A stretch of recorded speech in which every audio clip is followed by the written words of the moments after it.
And we're live. What's up, everybody? Happy Wednesday. Welcome to Comping with Kyle, episode I don't even know. I lost track. I appreciate you guys being patient. We're about 15 minutes late. It wouldn't be a classic Comping with Kyle if we didn't have some sort of Wi-Fi issue. But nonetheless, I want to thank my special guest for the week, Brandon Rhodes. This is the first guest we've ever had on the show. What's up, bro? Thanks for coming. Yeah, thanks for having me, man. Grateful to be here.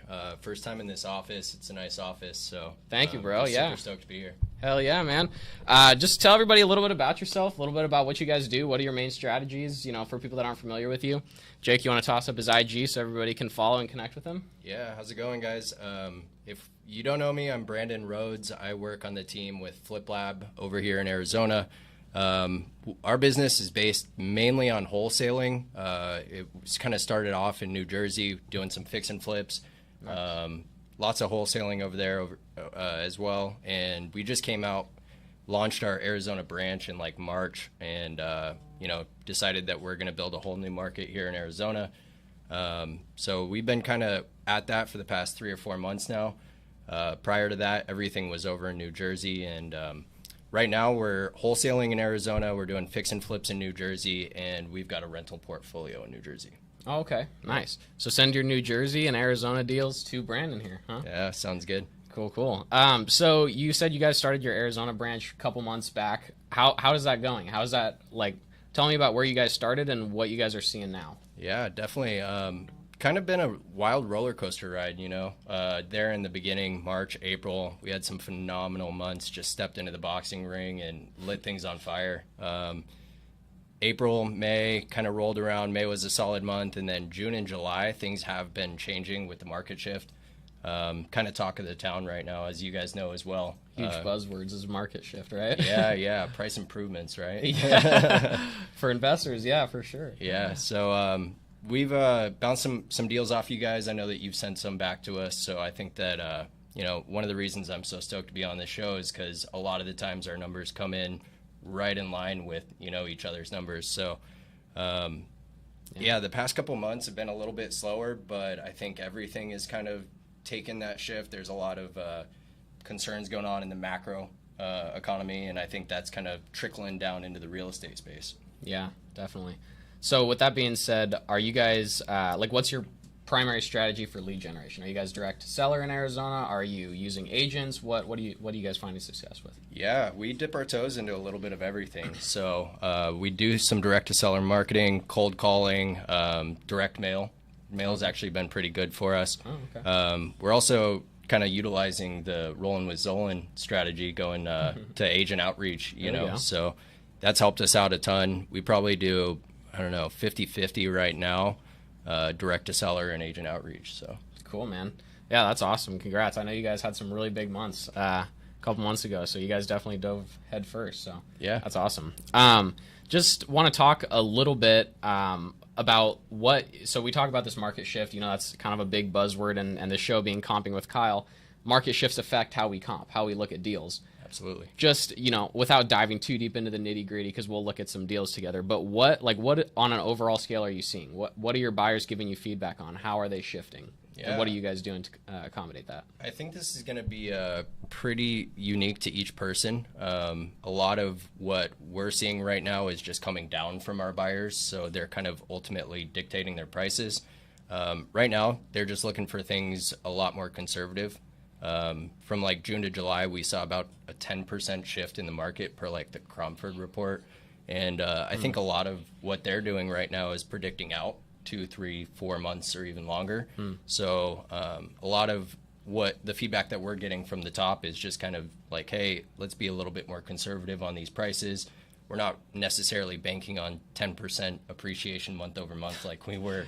That's over. Those days are over. Yeah. So now things have definitely gone, turn tides and seeing a different direction, and no one really knows whether it's going to go up or stay flat or go down more. So I'm a big fan of just being like an observer, not a predictor. But I like that. Yeah, being an observer, not a predictor. So you talked about not banking on 10% appreciation anymore. Are you guys seeing any depreciation? Because something that I talked about on the last show is from several conversations with our buyers, whatever they think ARV could be, they're taking 10% off to account for the time that it's going to take them to close on the property, renovate it, and then get it relisted. They're taking 10% off. Are you guys seeing that same thing, or are you guys hearing something different? Pretty much along the same lines as you guys. We like to have a lot of different exit strategies. So we have a lot of different people that we collaborate with, a lot of end buyers per se. And some are saying 10, some are saying 15, but they're all, at least 10. Got it. Cool. Well, that's good stuff, man. I actually have somebody sent me a deal earlier today that I want to take a look at. Guys, you guys have been hearing me comp for the last month or two. You guys kind of know where I'm at and where my head's at. So I really want to give Brandon the reins here, and let him take a look at the deal and explain to you guys how he underwrites deals. And I'll kind of chime in like, oh, that's interesting. I would have never done that. Or, oh, hey, that's exactly what we do. So, we'll start off with one. This one's in Chandler. I'll just go ahead and pull it up for you and then take a look. Yeah, sounds good. And while you're pulling that up, there's a lot of tools that you can use to comp out there on the internet. Some of our primary ones, which we were talking about backstage just a little bit ago, are PropStream, Zillow, MLS. A lot of newer investors may not have access to MLS or something like that. So have been hearing some pretty good feedback about Privy, and of course Zillow is always free. It just takes a little bit longer. Yeah. What do you guys use? PropStream, MLS, and Zillow. Just kind of a combination of all three. Cool. Yeah, that's good. I've had other people on the show ask about PropStream. If you guys have questions about how to use it or if it's a good resource, definitely hit up Brandon. Real quick, just want to touch on that. I think PropStream, and I know that I think Batch has this as well, but PropStream, some of the feedback that we've gotten from some end buyers, just like, hey, there are similar year builds, similar square footages, similar beds and bath counts, comps, but they're not in the same subdivision. So one thing that PropStream does that I think is really cool under the comps tab is it'll actually show you what subdivision it's in, and we try and stay within that subdivision. So that's awesome.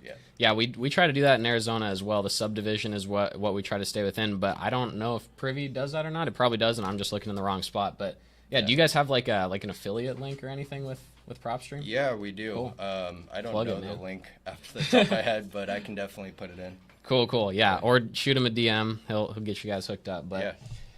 All right. So Jake, are you able to? Oh, sorry, man. I know you're just getting some water. Bad time. Can you just toss my screen up there so people can see what we're looking at? So this is 917 West Mission. This one is under contract. Somebody has it locked up, but they're unsure about their pricing on it. So I don't even really want to say anything. I just want to see what you think. Okay. So yeah, just some basic guidelines. I'm sure that, this is pretty universal. We try and stay within plus or minus 200 square feet, or for smaller homes, 10%. So like an 800 or 900 square foot home's got to be within 10%. On anything over 1,1300 square feet, we're just, giving that plus or minus 200 square foot rule. So MLS Monsoon is actually where I always start. So this is pretty good. But I'll kind of just take a look at some of the comps that sold in the area. So subject you can see here is 1,515 square feet. And it's easier for you to use PropStream too. I don't know if you use that for Arizona deals as well, but yeah, we actually kind of go through a sequence. So Monsoon is probably my favorite initial way to comp, just because it's so clean and the data is really good. In Jersey, for instance, we use their system is called Bright, as well as each county has kind of different MLS systems. It's kind of weird, but their things are different. Their system is not as good as Bright, in my opinion. But Arizona, I always start off on Monsoon. So cool. Yeah, we'll just kind of take a look around. You'd see right off the bat that 1463 square foot on this one does match within that plus or minus 200 square foot rule. So that'd be, pretty much a good comparable comp without looking at beds and baths, which I always do. You kind of need to. But I'll start high and I'll work my way down. So we'll see what this one looks like. 1515. That one is actually right on the money with the square footage. So I'll usually tab out a couple things here and take a look. This one is 3 bedrooms, 2 baths, built in 1980. We always try and compare directly for that as close as we can get. Nothing. There's no secret sauce really. So for year build, our kind of like general rule of thumb is like no more than 9 years plus or minus. And that's pretty extreme for us. Like if we're going to 9 years, it's got to be the same square footage, the same bed bath, and the same layout. How much wiggle room do you give yourself on the year build? We're on 10. 10. So yeah, within 10 years plus or minus. Obviously, 5 or less would be ideal. But sometimes, and this one is an easy one, Chandler, Arizona, pretty hot market. So Right. you can see here, 3 bedrooms, 2 baths. That's pretty much a model match. Without looking at the layout and everything, I'd say it's probably pretty high likelihood. But yeah, 1980 year build. And then, yeah, same thing. We're always within like plus or minus 10 years. Cool. Okay. So I like that comp there. One thing that we've been doing, and most recently actually within the past 3 to 4 weeks, is kind of comparing like date of sale as well. Oh, yeah. Okay. So, I mean, you just think about it, right? Like a $400,000 house at 3% is a lot different in terms of monthly payment than $400,000 at like 6%. Oh, yeah. So I think it's about $700 a month difference. So not that it matters for like cash buyers, but it does matter to the market. Right. You know what I mean? When they have to put it on the market and sell it retail. Yeah, It makes a big difference for the buyer pool that's available. Your buyer pool is significantly lower. You know what I mean? You think about just like a single mom with 2 kids, maybe she can afford a $1,700 a month mortgage, but the likelihood of her being able to afford that same house at $2,500 or $2,400 is a lot less. So yeah, big difference. cash buyers understand that, and they kind of follow that, if you will. So Right. anything that sold in like March, April, or even in the early week or like days of May, you got to think, on traditional market, like those people are locking in their rates to 21, 30 days before that. Yep. So anything that sold, within that time frame, we take with a grain of salt. Yep. Sometimes we'll throw it out and just call it an outlier, but I like this comp here, Kyle, because you can see that it sold in June. So that one, we're pretty much using right around this mark, like June 15th or newer, for some of the newer comps. So Perfect. Yeah, that's kind of where we're at too. Definitely March and April are out. End of May we'll still consider, but we're definitely taking that 10% off. June, July, and even the ones that are in August now, are definitely our primary. Like, that's what we're really targeting. Yeah. We're really looking for. So this is an interesting comp here. You can see it's within about 70 square feet and also sold in June, significantly lower. This one sold at like 488. So that's what, 54K, 53K less. And they sold within around the same time frame. So another important thing, which you kind of touched on earlier for comping for us, is opening up these links, taking a look inside of the house and what the curb appeal looks like outside the house and how much remodeling and updating they've done. We don't use, houses that have $100,000 landscape remodel with a nice new pool and a fountain and all these lights and stuff compared to just a bare backyard. Right, so, just patch of dirt. Yeah, you always got to kind of take a look into those things as well. But based off these two, what I would probably do here is, take a look at the subject property and compare it to some of these photos. So like this doesn't look bad. You know what I mean? It's got more modern countertops, maybe some type of stone there. Looking through these photos, this isn't like a rundown house. It is somewhat modern. So this is kind of one of those situations where you got to really kind of know the house. That's kind of one of those houses that I qualify those as just like well-maintained houses. Like they're not brand new. They're not, the most updated, the most modern, but they've been well-maintained. They've had updates done over the years. So yeah. So let's take a look at this one one more time. I'm just going to scroll through the photos and kind of highlight some of what I'm seeing. Nice backyard, nice curb appeal up front. This one's got a pool. Does have a pool. Nice appliances. Yeah. I wouldn't say this is like a brand new remodel, but again, well-maintained house. Yep. So there's a little bit of spread there. You know what I mean? So one sold here at 541, or was it 541? The other sold at 488. So I'd probably just jot those two down. What's that 518 there? This 518 next door. 1463 square feet. And this one sold most recently, so... end of July. I love that. I get excited when I see like a higher priced one at the end of July. Oh yeah.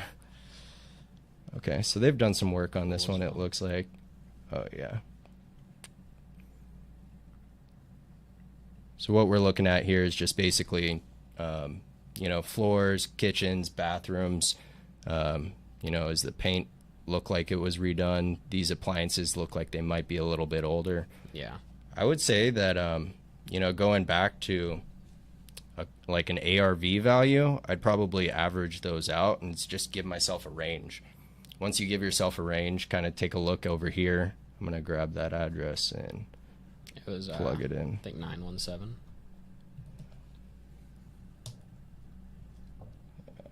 Yeah, 917 West Mission.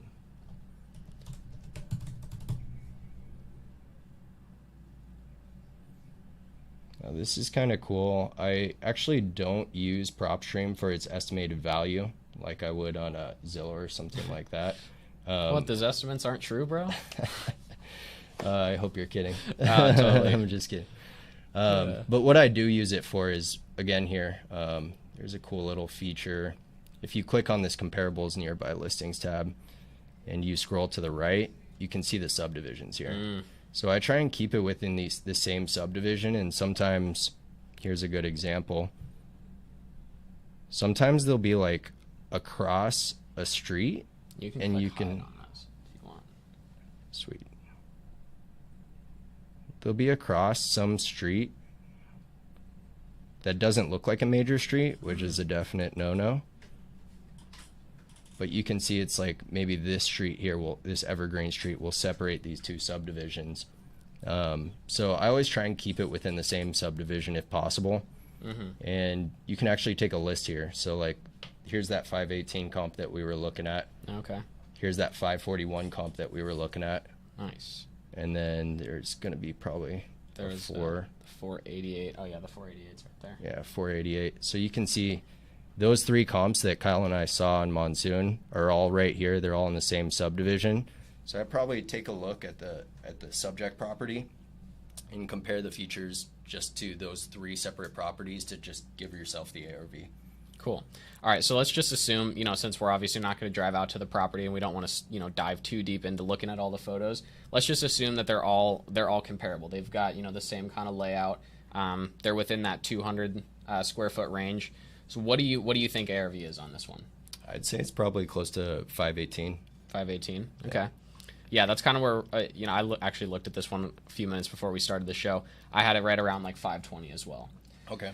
So kind of from here, what I would like to hear you is just like how you're breaking down like where your buy number would be at. Like where do you think your buyers are going to be? So, we obviously take off the 7% for listing. If you take off any market adjustments, what you're running for rehab, profit, and then like let's just walk everybody that's watching through how you're arriving to your end number. Yeah, so there's two ways that we're doing it right now.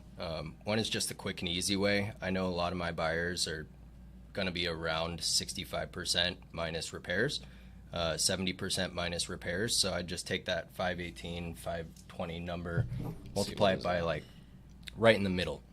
Okay. So take 520 and multiply it by 0.675. Okay. That gives you 351. 351. So I think that another important thing to talk about here is like, that may sound like a low number, right? But what is your exit strategy? Like, are you the wholesaler or are you looking at this for a flip? If you're a wholesaler, what you'd want to do is you'd probably take that, and the house is, decent. So like I would take that 520 number as like an as-is ARV, rather than, what it could comp out at, if you decked it out with all marble, everything, and high appliances, like, yeah, you could trick that house out, put some golden toilets in there, and maybe get 600K, but we try not to go into that realm and just kind of look at the as-is ARV. So at this number, I'd say like you almost don't even need to take off repairs. I think 350 for that house would be a deal. I think that I myself would buy it at 370, 375 as an end buyer. Okay, yeah, that's interesting. So when you're looking at that, then are you looking at that from a fix and flip perspective, or are you looking at that as an exit strategy of putting some money into remodeling it and then possibly like renting it out, or like what What's your thought process on that? Yeah, so that's where you really want to have good conversations with your end buyers, right? Like, what is their exit strategy? Like, if I, talk to you and I said, hey, Kyle, let's run a fix and flip business, we'd really want to kind of sit down and outline our goals. And as a wholesaler or anybody in acquisitions, I think that you need to understand your end buyer's goals. You need to understand your own goals. You need to understand what you're going to do with the house, whether that be sell it to a fix and flipper, a buy and hold investor, where you'd kind of be at, or where they'd be at, and just get in sync with that. Are you trying to have an average wholesale fee of $5,000 or $25,000, right? Because if you're trying to have $25,000, well, yeah, you're probably going to need to take some money off that $350. So is that $350 including your wholesale fee, or do you now have to work backwards on that to get yourself paid? You'd have to work backwards on that. Yeah. Okay. So I'm going to just run through really quickly the numbers on where we were at on this one. We said 520,000. For rehab, we kind of run it at like $40 or $45 a square foot right now, just because the price of materials went up. That's pretty much like, that would give us enough, because a lot of our buyers, and it sounds like maybe yours are a little different, but nobody's probably going to buy that house and like leave it as it is. All the ones that we're going to sell it to are going to want enough spread on it where they can put a healthy rehab budget into it.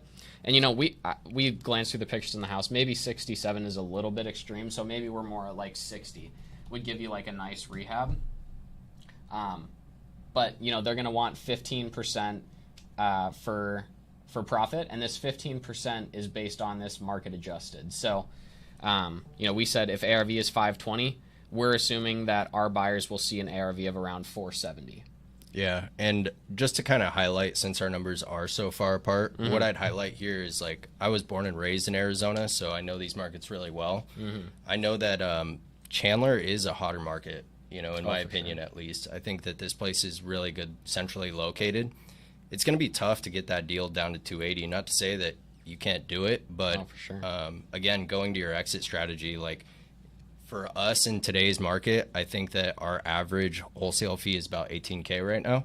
Okay. So just kind of going based off of, these costs, we run it a little bit differently. Yeah. And, I've got like 10% for like, I've got end buyers that are doing flips and, trying to walk away with like 10% profit, cash on cash return. So yeah, that's great.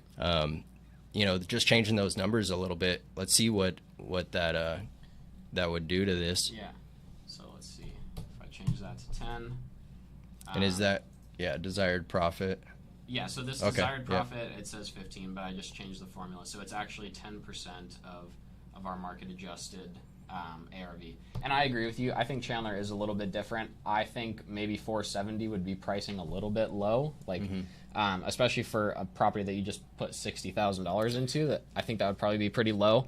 But again, we're just trying to be as conservative as possible. We don't we're trying not to like sell our buyers too much on like, oh, like, you're gonna be able to sell this for way more. Yeah. Not that I think that you're doing that at 520, but no, yeah. And I think a big piece of the discrepancy there is like, how much are they actually going to put into it? Like $67K, $45 a square foot. We usually take that as like a pretty good renovation. You know what I mean? So, there's different ways to run the numbers. I think that obviously, kind of just talking about where your end buyer is going to be at. Obviously, we've got some different end buyers, maybe a little bit of overlap, but just knowing where they're going to be at. Yeah. So so if we don't add that 10% market adjustment, this is the calculator without it, and we just have a $20,000 wholesale fee. We have our 10%. That's not accurate. It comes right out to like 350. So right around what you were saying. So I see what you're doing. So the market adjustment is obviously a big factor. Right. Right. And maybe that's something that we, kind of just have to reassess and be better at that based on the specific area. Like you said, maybe Chandler, like that's absurd. And I saw that 282 number and I saw that they were listed at 450. And in my mind, I'm just like, yeah, there's no way. Like, they wouldn't take that number.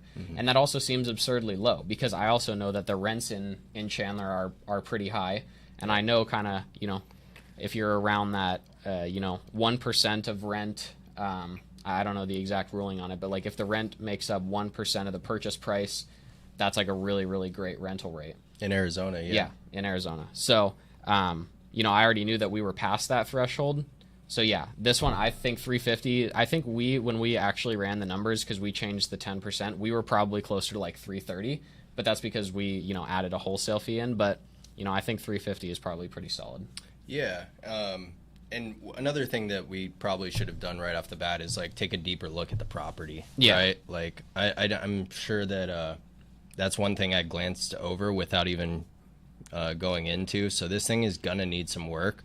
I was kind of just assuming it was in line with those well-maintained properties that we were taking a look at, because those guys, you know, they didn't put $65,000 into the property and then sell it. You know, it wasn't a flip sale, but this one obviously is a little bit older. Yeah. And it could use a little bit more than, you know, I was kind of judging like $20 a square foot on the rehab budget. So something like $30K. Yeah. That's 1,500 square feet, right? Yeah. Yeah, about 30, 32K, somewhere in there. But you can see how your numbers will fluctuate. Yeah. But sure. yeah, obviously, take a look at that. Cool. Which we didn't get into. Yeah, but that's all right. Well, we're just trying to, you know, give people the thought process behind what we're looking at, right? Yeah. So, yeah, I think somewhere in that mid to low 300 range is going to be perfect. I'm not sure who sent that in. Oops, Jake, I'm sharing my screen on the comments page. Probably got a little behind on the comments here. Let me just catch up on these real quick. What's up, Matt Miller? Drew, what's going on? Samuel, Eric. Got a lot of people hopping in. We appreciate you guys joining. Eric said, I have a property I need help comping. Get that one. Hey, Kyle. Frank said, can you move a little closer to the mic? Your voice is soft. Yeah, I think it's just you. Sorry, Frank. Oh, I'm just kidding. Good one. Let's see.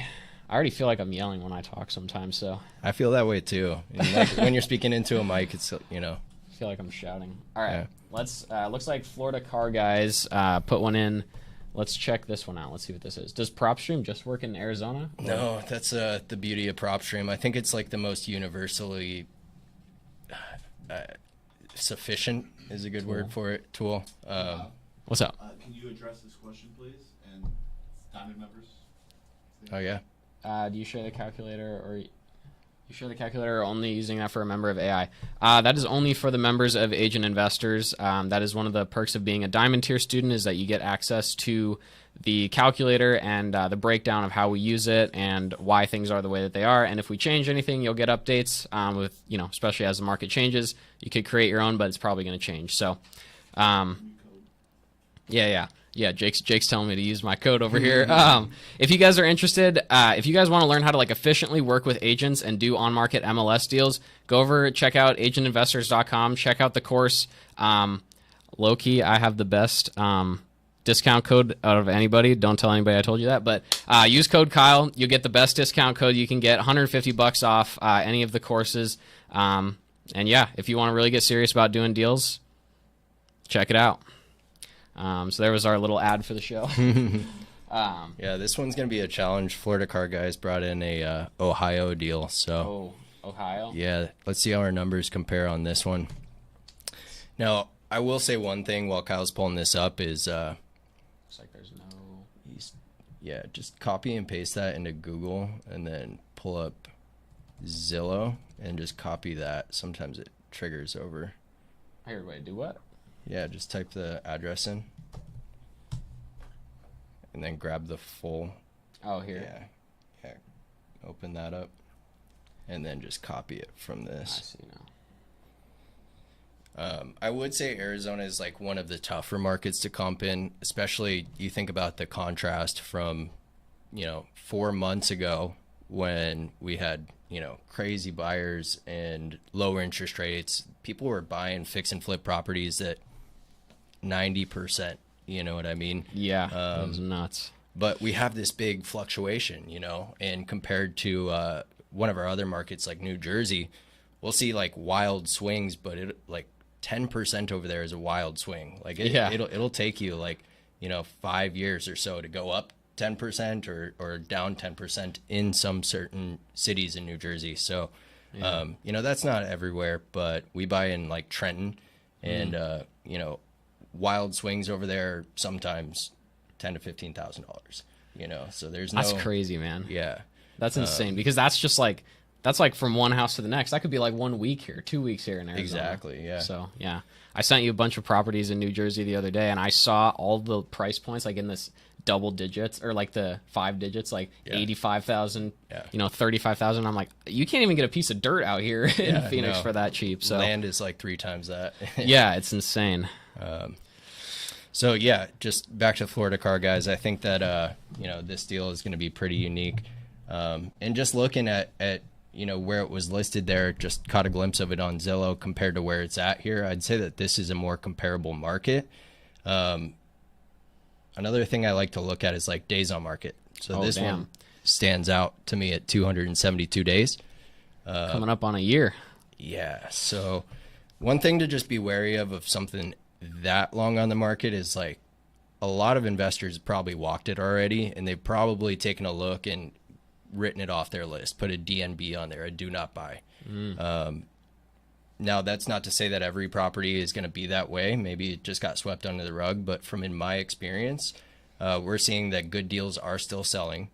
And if it's priced right and it doesn't have structural damage or big ticket items, HVAC, electric, plumbing, roof, or foundation, there's usually going to be a buyer for it within that time frame. But yeah, that's interesting you say that because, a lot of times you see stuff sitting on market for a long time and you're like, oh, like I'm going to go ahead and try to talk this seller down. Like they've been sitting for so long. Then you talk to the agent and they're like, yeah, we've gotten like 35 offers, like same as yours or better. And it's like, they've probably already heard the offer. So just be prepared for that going in. That's not to discourage you from calling them and talking, but just, beware. You got to have some extra tools in your tool belt.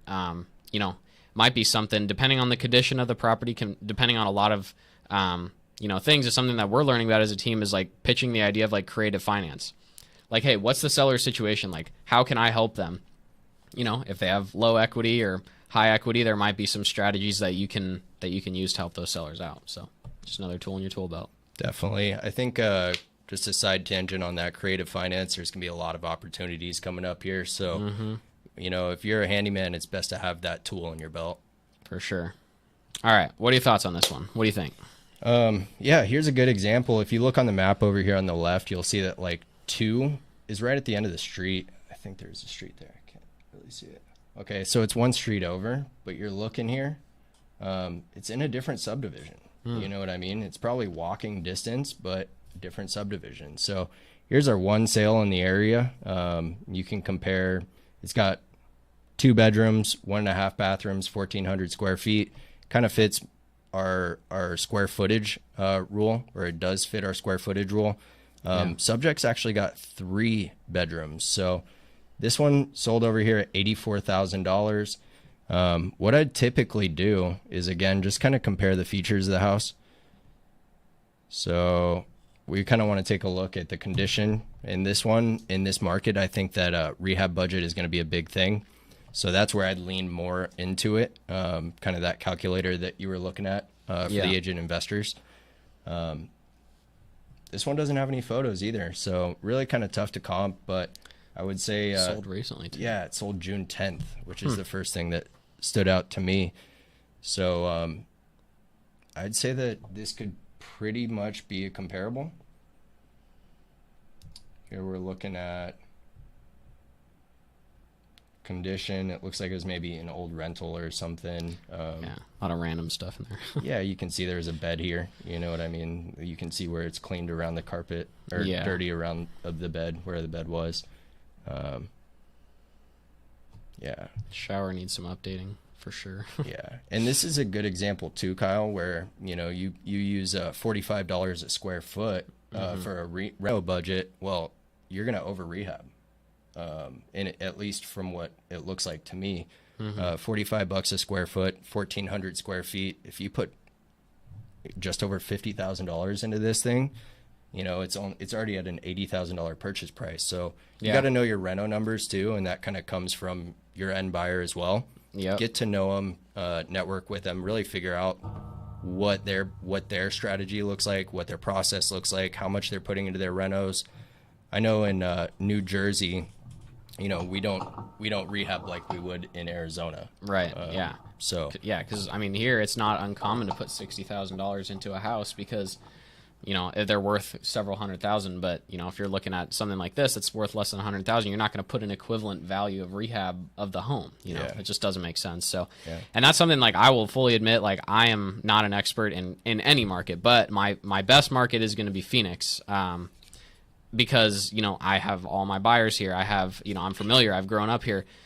But it's hard for me to gauge because, the cost of materials and what the, what renters and buyers in Ohio expect might be very different than what buyers out here expect. So, yeah, rehab, I think $45 a square foot would be a very big overestimation. So what would you say on rehab then? Yeah. I mean, it just really depends on what the building costs are out there and materials are out there. So I'd talk to someone who's flipping and kind of ask them those questions. Hey, Okay. in a typical house that needs floors, paint, maybe kitchen, bathrooms, just complete interior update, what sort of dollar per square foot are you guys using, and calculate backwards from there. But on this one, I would say that this is a solid comp. It looks like it sold off market.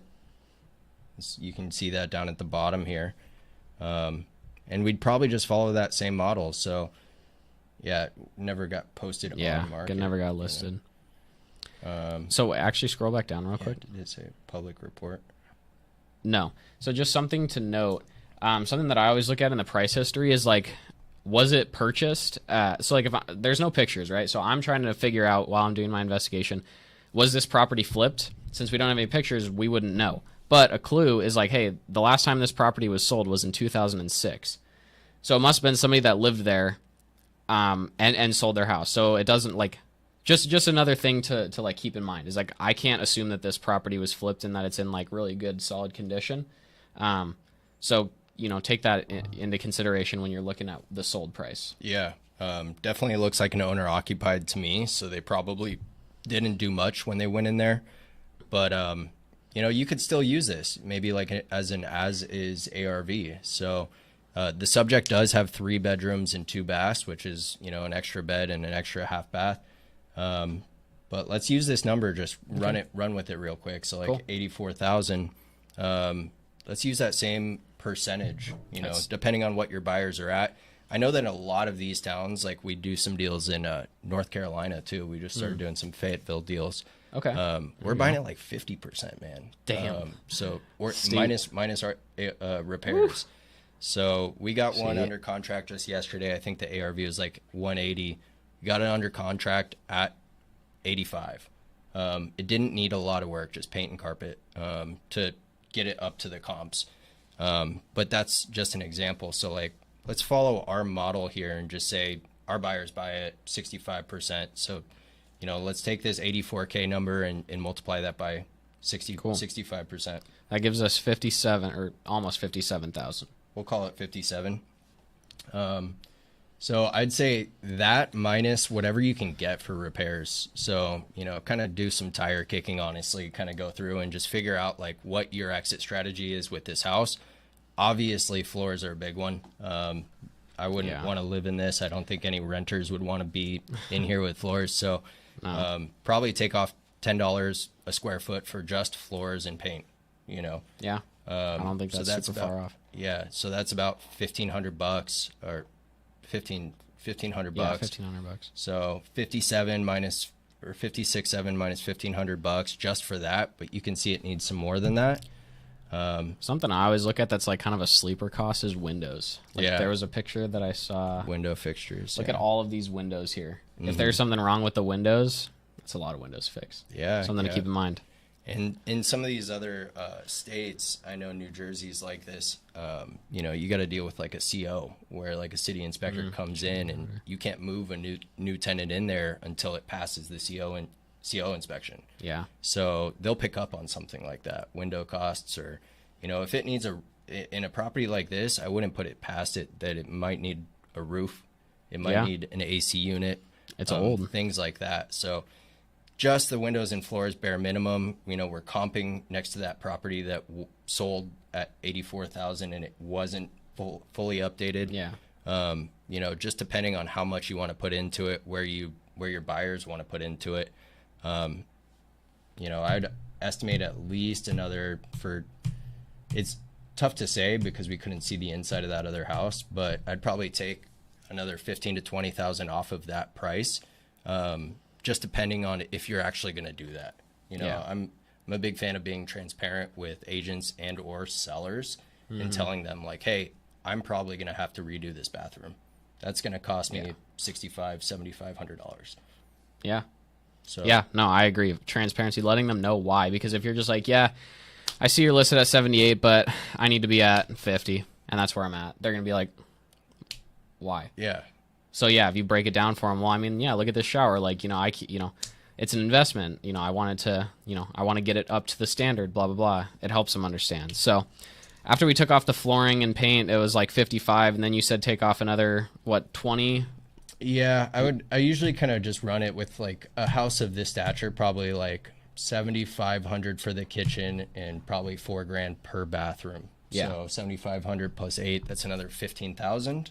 So I'd probably try and get that for around 40.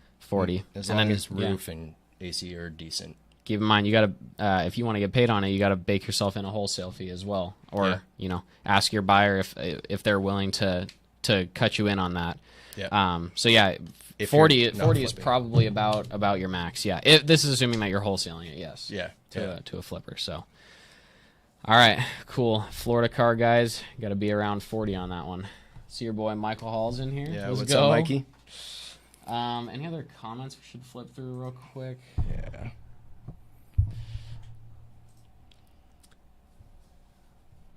Closer to the mic. I have a property I need help comping. What's going on, Eric? Oh, there it is right there. Okay. 1508 East Hatcher. Hatcher. People have to put the addresses weird because if you put a full address on YouTube, they delete the comment for some reason. Oh, yeah. So it's been telling people to like get creative with this. So, Yeah. all right, let's check it out.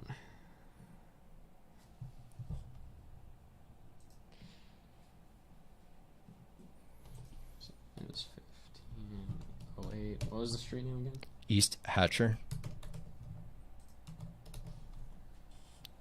85022. This is Phoenix. I you grew you up nearby there. 85020. My bad. Oh, okay. You want to start this one in Monsoon? Yeah.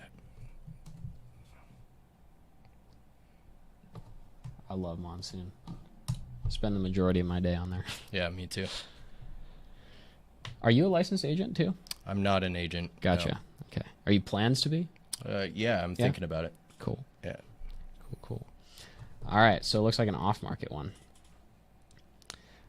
All right. I'm gonna dive into this one a little bit because I'm interested. I love the AZ deals. So Yeah. Take it away. all right. Let's see. So we've got 1542 square feet. I always like if there is an old listing for it, I'll always open it up just to get like a point of reference. Looks like this one was an expired listing from 2008. Doesn't even have the square footage. Looks like it was a 3-bed, 2-bath. From this one picture from 2008, looks pretty rough. So that's really all I have to go off of. But let's see. Built in 1960. No garage. We've got a carport and no pool. All right.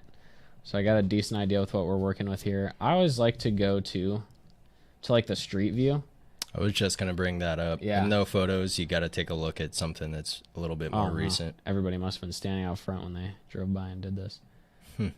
I think it's this house right here with the palm tree in front. Let me double check.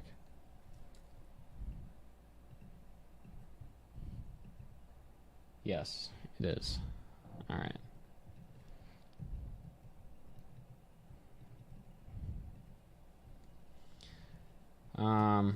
So yeah, I mean, I don't know when exactly this Google Maps picture was taken, but I'm sure it's more recent than '08.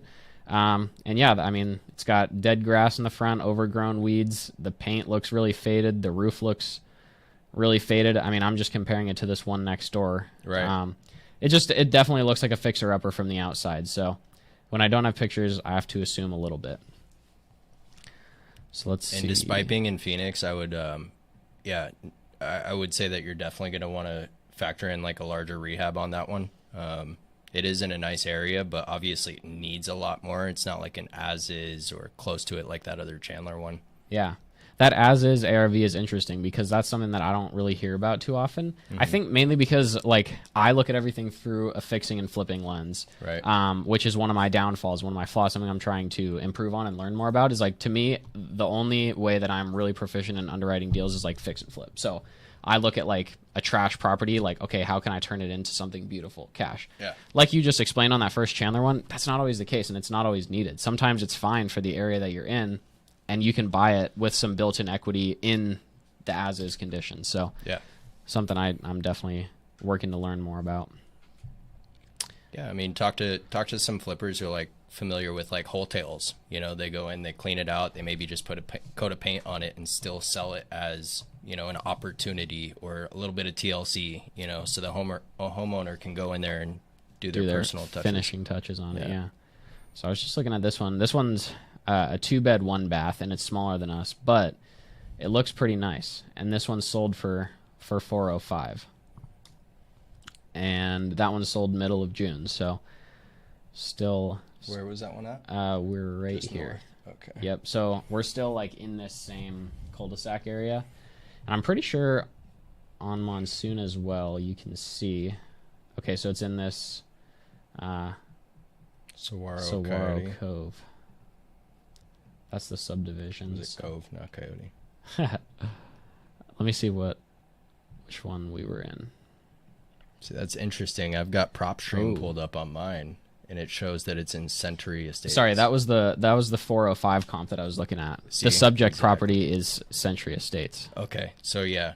Dang, that's crazy. Yeah, and it doesn't cross any major roads or No. anything like that. So sometimes right it's here. yeah. I mean, sometimes it's really tough to tell, which is why we always try and stay in that same subdivision. I mean, you could walk to that house from the subject. Another telltale sign, and it's not always, but for subdivision differences is like this one was built in 1972.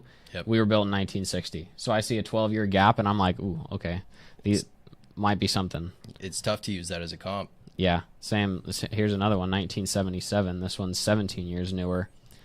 3-bed, 2-bath, almost 1,300 square feet, no pool. This one has a 2-car garage.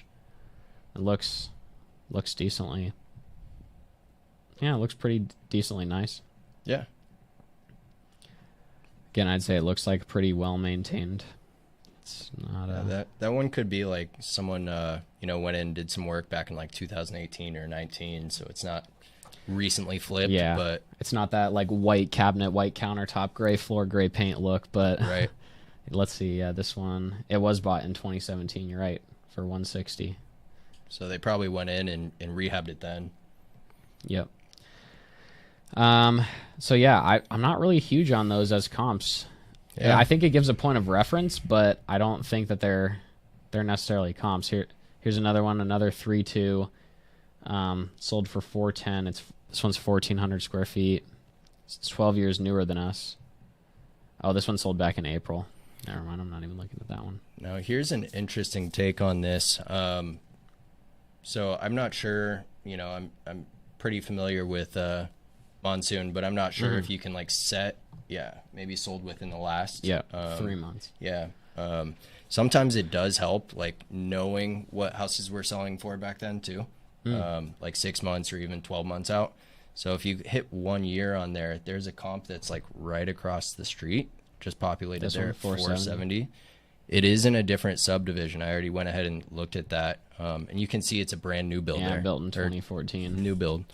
But that can sometimes point you in the right direction. I would say that this one isn't helpful. Yeah, no. If I see that big of a gap in year build, I don't even look at it. But I do. That is an interesting take. And honestly, on the flip side of that, something that we've been doing is really looking at the actives that are around too. Like what's on the open market right now, where is it priced at, and what's the buyer's feedback? If it's been sitting for 2-3 months, okay, it must be overpriced for the condition. So let's check out the condition and the price that it's at. Okay, what's our condition? And you just kind of like reverse engineer it, right? Right. That's kind of something that we've been doing. So like here's one that's listed for 335. It's a 4.2. Oh, Smaller than us with a pool. real quick, Eric said that it's in fair condition now. He put $80,000 into it, Oh. but that was 10 years ago. So Okay. That's good info to know, Eric. I'd be interested to know if you can, like, do you know, was the roof replaced? Was the AC, like, were all the big ticket items taken care of, or was that $80,000 of just like pure cosmetic work? Because that can make a difference too. But okay, still good to know.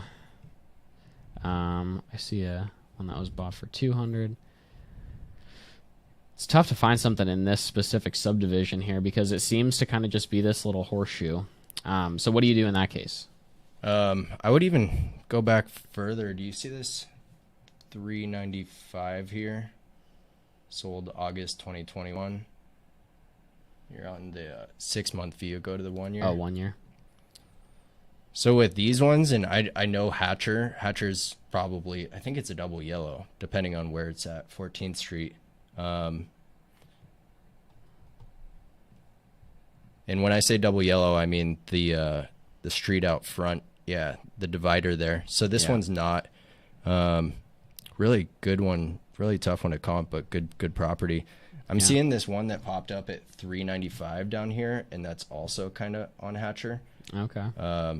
But that sold a year ago. So, prices today are not the same prices they were a year ago. No. Whether they're higher or lower, that's a topic for another day. But, yeah, I would say that that's at least a reference point. You got that comp across the street that's like a 2014 build. I won't even call it a comp. Yeah. But, that's like a high end. Like if a 2014 build sold at 470, well, you're going to be significantly lower than that, Yep. So I think that your ARV on this one, just looking at those three, despite the fact they're not in the same subdivisions, that very first one you looked at, that 405, smaller square footage. And now what we're doing is we're kind of just putting in an experienced mind, we're kind of just putting a price on it based off what we're working with. Right. I'd probably put this ARV somewhere in the low 400s, like 405, 410, maybe 420, up to 420. And again, it's going to be the forced value that you create. If you're going to knock the place down and put on a new house, now we're in a whole different realm. But right. Yeah, no, it definitely, again, I feel like I beat this bush every show, but it really depends on your exit strategy and what your investor wants. Know your investors, know what they want, so that you can bring them stuff that fits what they're looking for. Like, in my personal opinion, I look at this house and I don't think that it's a teardown. Especially if he put $80K into it 10 years ago, I wouldn't be taking this to one of my buyers who scrapes and rebuilds. I just wouldn't think that we're going to get it at an appropriate price. But, I would be looking for somebody, again, this is just me personally, probably somebody who likes the area and would want to keep it as a rental, because there's not really a super strong ARV, in my opinion, because there's not solid comps. You send this to a flipper, they're going to look and be like, what comps are you using? What can guarantee that I will be able to sell this at X price? And I'm like, I've got some point of references. I got this 405, this 430, this 420. I think it'll sell in the low fours, but it's not for certain. Whereas a buy and hold investor might be like, let me look at it from a cash flow perspective. Okay, I know that rents in this area are this. I know I need to put this much into it to get that rent. Yeah, that works for me. Let's go there. Yeah. So that's my thought process on this one. So just a couple more pieces of feedback. Eric said that he had the ARV at like 404. Yeah. And I'm just thinking, like, if you go in there and you put in that $45 a square foot, and you're working with, is it 1,500 square feet? I believe so. Yeah. Yeah. So you put in $60,000 into this place. I would say that even with that 10% adjustment, you're in the low fours. 405 sounds right on the money to me. With that 10% price adjustment, without it, I would say with $60,000 remodel, you could probably push that retail price up to like 420, 415, 430, somewhere in there. But with that 10% correction, I would say like 405 is fair. I think that if a flipper were to put $60,000 in there, that 405 is reasonable, what they can expect. And now you're just working on your price. So you take that 65%. Let's do that. Do that math. 405 times, were you doing 65 or 675? 675, yeah. 675. That's 273. 273, and then you minus your repairs. So we were kind of talking about $40 a square foot. Granted, he put $80K into this house, but it was 10 years ago. We need to figure out condition of the roof, the big ticket items, And if it's all just going to be, cosmetic stuff, pick your flavor. I think that you could probably do it for like 60K. So Yeah. 60K minus that. Where And then- you're in the low twos, so Yeah. 215. And then your fee. Your fee. So I'd probably be shooting for 200 flat is probably like right around where I would be. And keep in mind that you've got a little bit of wiggle room. That's with a $13,000 assignment fee. Especially in this market, you can't be too greedy. You can't be always trying to grab for the 15, 20, 25, 30 assignments. If you can make a quick 5 because it's a motivated seller, you're going to help them out and get your buyer a good deal. Take the 5 and move on to the next. That's the way we look at it. Yeah. So one more comment and last comment from Eric here was he wants to offer 150. I think that's a solid place to anchor him. Yeah. My anchor sounds like talk about this. anchoring a little bit. Yeah, my anchor is always kind of just letting the seller know that there is a lower price in the conversation, and it's like a mental barrier where it's like, okay, if that's the lowest amount I'm going to get, anything above that would be solid. So anchoring sounds something like this, like, hey, I know a lot of investors. I do work with a lot of the biggest investors here in Phoenix. A lot of them would love this deal at 150, right? Because that's the truth, If I offered that to you at 150, Hell what would yeah, you say? I'd buy it. You'd love that. So a lot of them would love that at 150. Now, Mr. Seller, I'm not unrealistic here. I think it's worth a little bit more than that. What if we were to come up another 25, 30K from that? Yeah. How would that sound? I know you put 80,000 into it 10 years ago. I definitely want to give you credit for that investment. So what if I give you an additional 25, 30 and I was able to meet you at 180? Yeah. Something like that. Yeah. Yeah. But yeah, man, that's a good one, Eric. If you get that one locked up, send that one over. I think we'd be able to help you find a buyer on it. That I definitely would be able to have buyers for this one because, I'm seeing ARVs in the low 400s. If we're able to, push this one out to buyers at, around 200, 215, like we were just talking, I think you could get some bites on that for sure. Yeah. For sure. And that's just the difference of being in these markets, like this one does need a little bit more based off of the live Zillow street view that we did. So that's right around 50% ARV or 65 minus repairs. Yeah. Ella Ray had a quick question. She said, what is this platform? The Monsoon. So the one that's up on the screen right now is Monsoon. This is a tool for licensed realtors in Arizona. It's essentially the tax records. So Arizona is a disclosure state, meaning that the purchase and sales of properties are disclosed and they're public information. So this is where we can go and look and see the price history. Like I'll pull it up just on this one so you can see. This is on the subject property. We can scroll down and get all sorts of information on it. The property type, the legal class, what it's zoned for, the structure of it, the deed history. So who bought it for how much and when, what the type of financing was. So this is really that's why me and Brandon were saying that we love this platform so much because it really is just like a powerhouse of information. It paints such a good story about houses sometimes that, pictures or an address won't. Yeah. So, and I'm sure there's, okay, not for every state, I shouldn't say that, but for a lot of states that are disclosure states, there is some sort of platform out there that has a compilation of the tax records that you can get access to. I know there's some states like Texas that are non-disclosure states. I'm not sure how it works out there, but whatever market you're in, you should try to connect with. And that's why working with realtors is so important because, they can give you this kind of information in your local market. So. Yeah, exactly. Always squat up with, your end buyers. The more resources that you have, end buyers, real estate agents, just real estate investors, professionals in the industry, the more you know, the better you'll do. 100%. So always be networking, always be reaching out to anyone and everyone, For sure.